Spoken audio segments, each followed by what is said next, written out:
হয়েই গেল শুরু হয়েই গেল আমার আজকের আয়োজন। যাই হোক, আলহামদুলিল্লাহ। আসলে সকালে ঘুম থেকে উঠতে ইচ্ছা করে না, তাও আজকে ফ্রাইডে, বড় পাতিলে ভাত শুরু হয়ে গেল। রান্না বান্না ভালো লাগে না, শরীর খারাপ লাগে।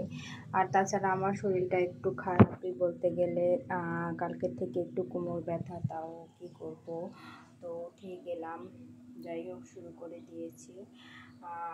একটু রসুন ব্লেন্ড করতে হবে বাগারের জন্য। পেঁয়াজ রসুন ভাজতেছি।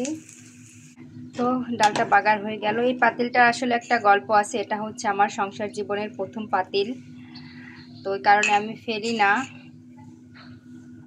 ভাতটা প্রায় হয়ে আসতেছে, আর একটু হবে।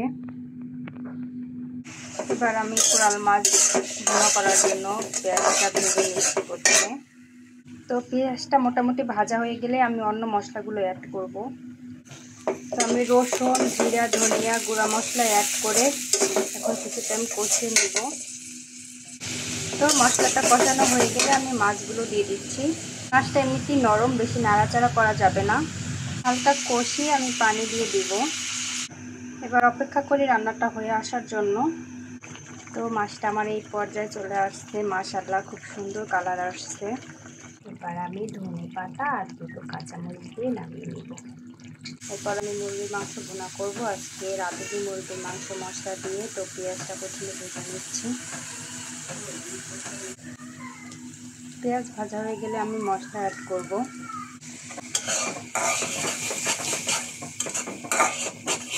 মশলা কষিয়ে নিচ্ছি, ভালো ভাবে মশলাটা কষাতে হবে।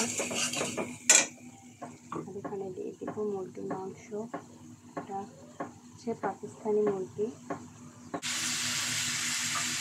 মশলা কষানো হয়ে গেলে আমি মাংস দিয়ে দিলাম।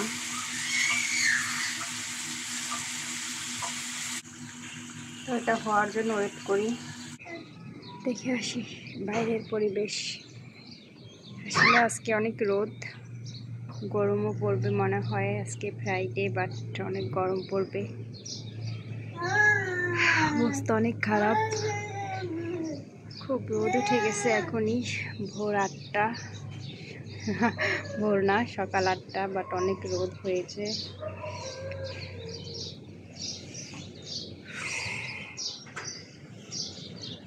তো আমার রান্নাবান্না অলমোস্ট কমপ্লিট।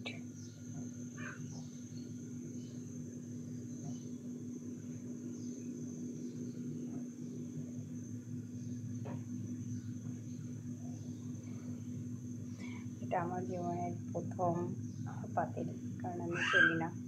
পানি ফুটিয়ে খেতে হয়, অনেক আয়রন। আসলে পানি ফুটিয়ে দেন হচ্ছে ফিল্টারে দিতে হয়।